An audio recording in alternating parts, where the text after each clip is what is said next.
The 1990s were a heck of a time for gaming. New technology from Nintendo, Sega, Sony, and many others you probably forgot about by this point, all hit the ground running for dominance. This competition led to some fascinating ideas, and the inevitable birth of new genres as a result.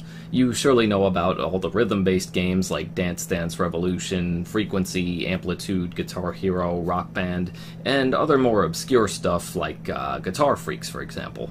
But what you may not remember is that the birth of this genre was credited to one specific game. That game is Parappa the Rapper. During its initial release, the game got all kinds of positive press from review outlets and sold very well, especially in Japan. Heck, I went out and rented it myself, and that was before I even owned a PlayStation. It was quirky and unique, which hit all of the right buttons for me to want to try it out. Years passed and the genre spawned all kinds of new iterations, and Parappa even received a spin-off title, Jammerlami, as well as a true sequel on the PlayStation 2. The original game eventually received a remaster for the PlayStation Portable before the most recent one we now have on PlayStation 4. While gamers like myself were happy to see it return, others began to notice flaws that a lot of us forgave back in the day. This brought a lot of people back to discussing the merits of how the game holds up now, and that's why I'm here now. For the sake of our monitors, I'll be using footage from the PlayStation 4 remaster for this video. So, let's hop right in. How does Parappa the Rapper hold up today? A lot of us have little gaming jingles that we all remember hearing from when we were kids. Some obvious examples include the Super Mario theme or the Legend of Zelda theme. For others, it was the Chemical Plant song from Sonic the Hedgehog 2, but PlayStation gamers also had one of their own, and it went a little something like this. Oh yes, that was the stuff. Parappa the Rapper stars Parappa himself, an anthropomorphic dog, and his friends PJ Berry, a teddy bear and a DJ because why not? Katie Cat, the party-going fun cat, and the love of Parappa's life, Sunny Funny, an actual sunflower girl in a sundress. I love it. I just love it, okay? Each stage begins with a cutscene of Parappa getting into either some form of predicament or a situation that he wants to succeed in. He gets nervous about taking these great leaps forward, but always comes back to the same conclusion. Yeah, I know. I gotta believe! And off he goes. The game comprises of only 6 stages, and if you know how to beat each stage on the first try, then the whole thing will take you less than an hour to finish, but that likely won't be the case on your first try. Oh no, not with this unholy spawn of Satan stage getting in your way. More on that in a bit. The controls to each stage are very simple to understand, though tricky to master. Prompts come at you in the form of triangle, circle, X, and square buttons, as well as the R1 and L1 shoulder buttons. You must press these on cue in order to properly rap to the beat in the background. You also have a meter on the side that tells you if you're doing good or about to lose the whole stage. The reason I say this is so tricky to master is because the timing isn't quite like any other rhythm game out there. If you go in with the objective of hitting every button pressed perfectly as it comes up on the screen, you're more than likely to lose.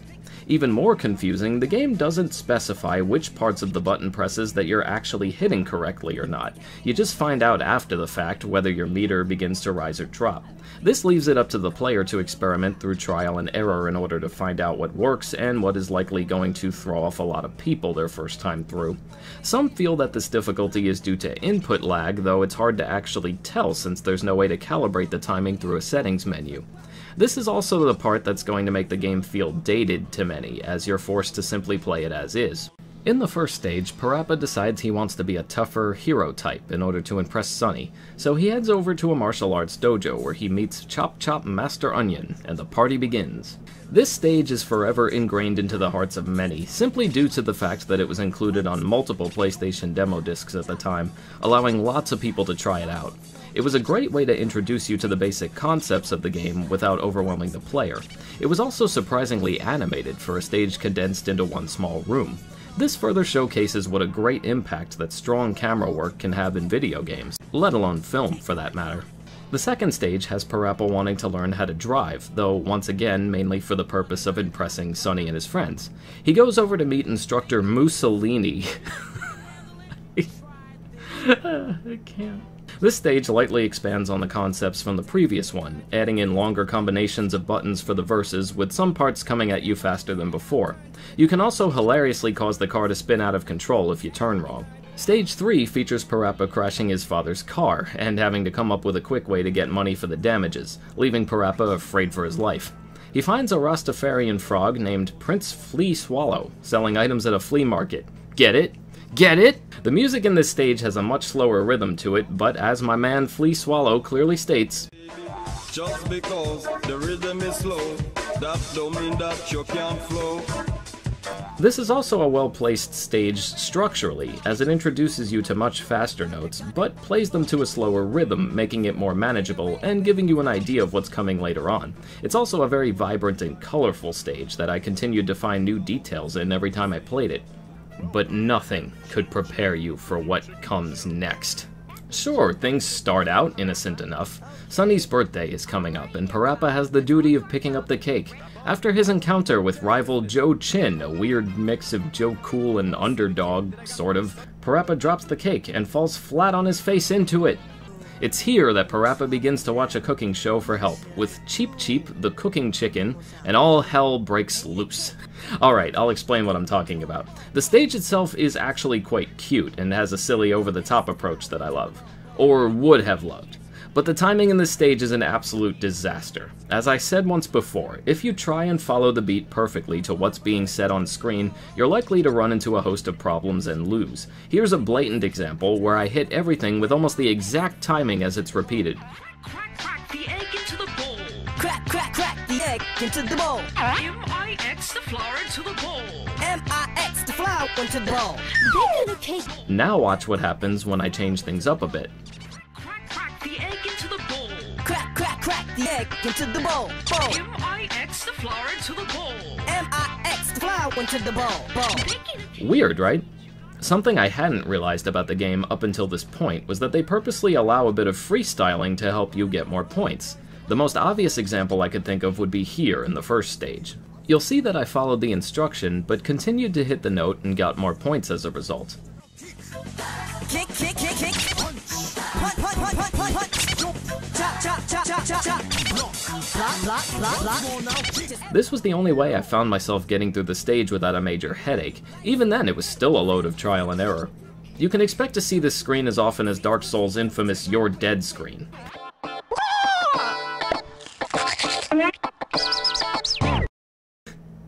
Whew, at least that's done. Okay, that wasn't so hard, was it? No problem. How dare you!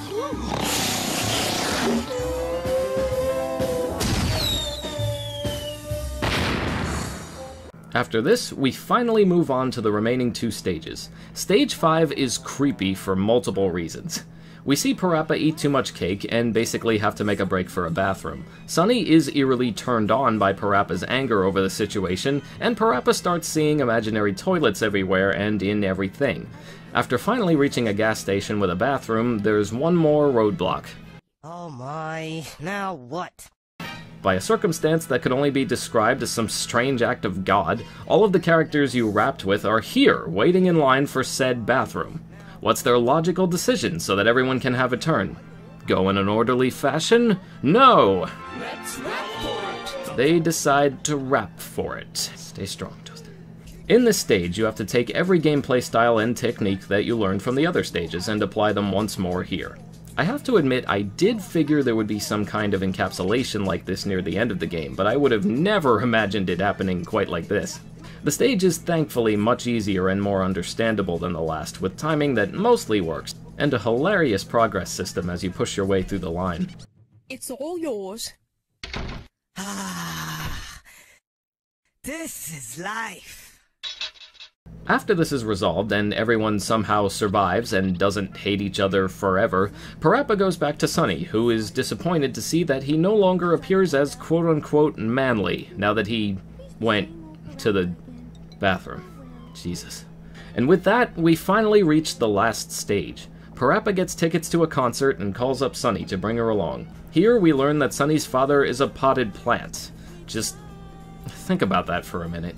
After arriving at the show, Parappa and Sonny get separated by a large crowd of people, and Parappa winds up on stage with MC King Kong Mushi, another Rastafarian who is also a flea. Neat. You're also joined by all of the previous characters from the game who, again, still don't seem to hate you for some reason. The idea behind this stage is perfect. Parappa finally begins to drop lines of his own instead of just following along with what other people say. A perfect send-off, right? Well, there were things about this stage that initially struck me as off, but I wasn't able to put my finger on it when I was younger. Here's what I've discovered coming back to it years later.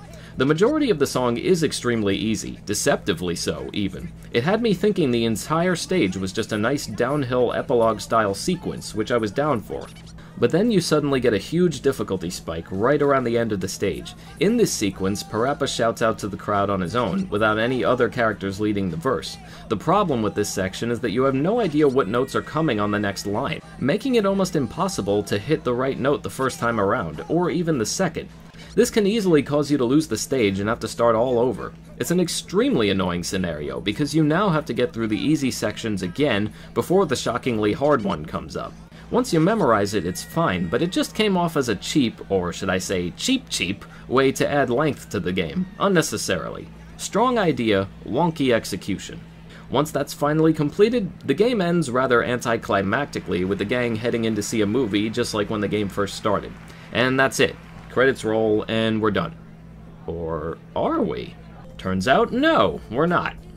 When I was younger, I had always wondered why I wasn't able to get the cool ranking on the top of the progress gauge in songs. It turns out that was because you had to beat the game first in order to unlock the ability. So I was excited to head back and finally see what this was all about. And here you have it. You achieve the cool ranking by hitting the notes perfectly, or adding enough freestyling to make it seem perfect by the game's confusing standards. You'll enter special scenarios with alternate endings for all 6 of the stages. In Stage 1, Chop Chop Master Onion will kick down all of the walls and let you freestyle while he watches in spirit from the skies.